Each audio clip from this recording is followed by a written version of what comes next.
Virginia. Good to see you. What I'd like to talk about today is culture shocks. One culture shock in particular that might lead to a few more that I've had as an American living in Germany. I have been here for the last 10 years. I got here because I met a man in Second Life, which is a virtual world, and I fell in love with him. And we spent a lot of time together in this virtual world and also in Skype, hanging out. That's my washboard finger picks. If you ever see me play washboard, I've also got that on the channel. So I've had to move here in order for us to be together. It was not easy for him to move to the United States in the same kind of way as it was for me at that time. So I came here, we bought a house together, and that's been more than 10 years ago. So the thing I want to talk about today is the culture shock of housing in Germany. Last night we had a homeowners meeting. And so in Germany, a lot of the housing you will find in the big cities, you will have a lot of apartments or condominium kind of places in these apartment, big tower buildings. And in these smaller towns, and especially in southern Germany, you'll have a lot of houses that have 3, 4, 5, 6 different homes inside of them.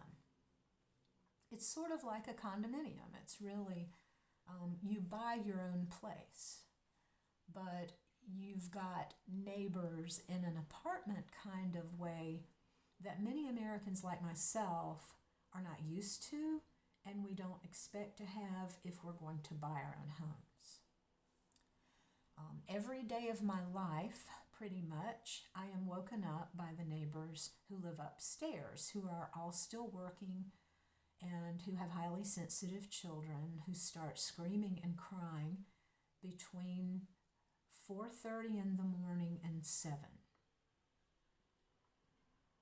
This is something I had no idea about as an American coming into Germany, that it would be like living in an apartment for the rest of my life. I had always lived in standalone houses in the States, at least when I could, or in duplexes. For the most part, my first husband and I lived in one of those multiple apartment situations, and we kind of decided at the time that we didn't want to go that route from then on. And so there were, but that's the kind of thing you get with a house in Germany. When someone says, "Oh, I just bought a house," they may be talking about a part of a large structure that they particularly own. So we have a house meeting last night, and we have to either handle all of these things ourselves. So if you live with 5 other families in a house and you have to take care of that house, you can imagine in some respects it's much better than owning your own house, because if you need a new roof or if you need the siding fixed or something like that, you've got 5 other families to help you finance what you're trying to do. And so this is a really nice way if your water pipes or something go wrong. But now the situation we're dealing with in our home right now is that people have had work done that is substandard work. And this is what they call black labor here in Germany.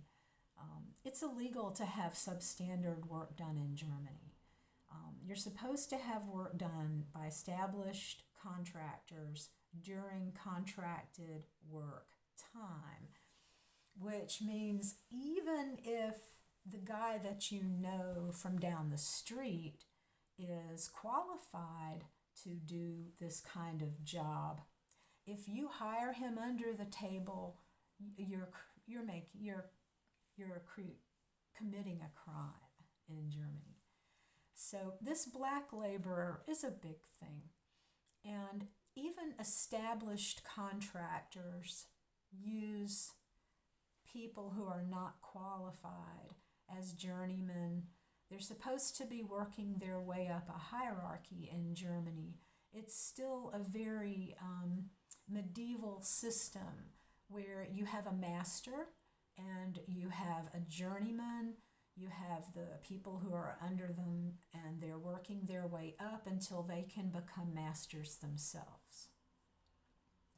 But that means that if every person owns their own home, you can imagine that they can have work done really without telling anybody else in the house that they're having much work done, because we don't have anything in our bylaws that say that we have to alert each other to work that's being done.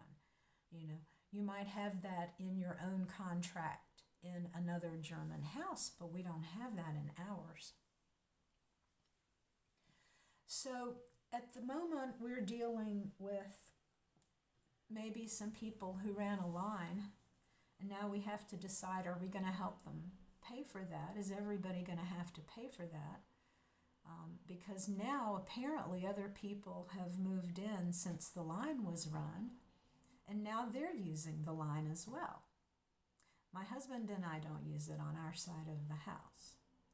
So this was a discussion last night. We're also trying to kick one of the owners out, who is always trying to be drama here. She's had some real run-ins with every single one of us here in the house. She just tries to, it's like she needs to be seen or noticed, and so she's just trying to stir up any little thing she can stir up. And the rest of the neighbors are just like, no, we're over it. We're just not dealing with it. And so apparently there is a part of German law that says if one of the homeowners in your building has consistently given problems to the neighbors, if they have committed seriously things that are really seriously either illegal or life-threatening or something like that, you can get a lawyer and force them to sell their place. You may have to buy it out as a group.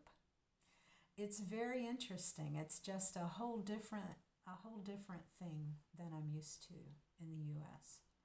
And I've never lived in a condo, so maybe if you've ever lived in a condo, this is something you're used to. But we pay a person called a Hausverwaltung, and they, as an agency, take care for the house.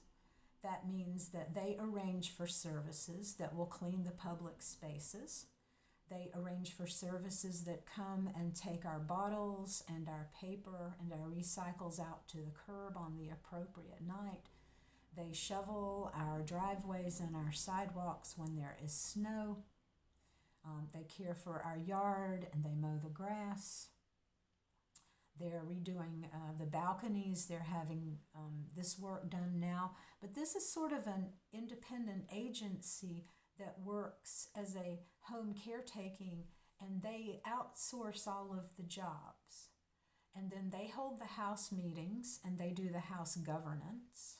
And they meet with you and they tell you what you by law need to do and what they have found out and pursued since the last meeting. So you give them the ability to conduct the business for you of finding yard care and housework and balcony services, refurbishing services and things like that. So I do think it's a little different even than condos, because I think condos sort of have a homeowners association and they sort of appoint one of themselves to do this kind of work. But here we pay somebody else by the month to do this kind of work. So I hope that gives you a little bit of the difference between trying to buy a house here and what you might expect. You should not expect to find a standalone house here in Germany where you will not have neighbors and you will not have to work with neighbors. They do exist. but some of them are very small little medieval structures that need so much upkeep and bringing up. There may be a small apartment that was made inside of the barn, for example, something like that. So you can look for those kinds of things, but don't be surprised if you can't really find them, especially in the areas you're looking. And of course, the big cities will always be more expensive. So I will show you now what is around in my area. This is just across my street. Let's see. So this particular room of our house is facing a street, and it is about 5 o'clock traffic, so that's what's going on outside right now. But there's also here a medieval cemetery across the road, and it's wonderful to walk through. And then if you see the bench, this is a bike path that goes in that direction, and it goes to the next towns. It just goes forever. And there's another bike path in the direction over here. There's the church. If you've heard the bells ringing video from the church bells, that's the tower there. And so our backyard is the river, and I'll show you that another time. Thanks for watching. If you have any questions, comments, wild screams of protest about Germany, leave them in the comments below. I'll answer what I can. Take care.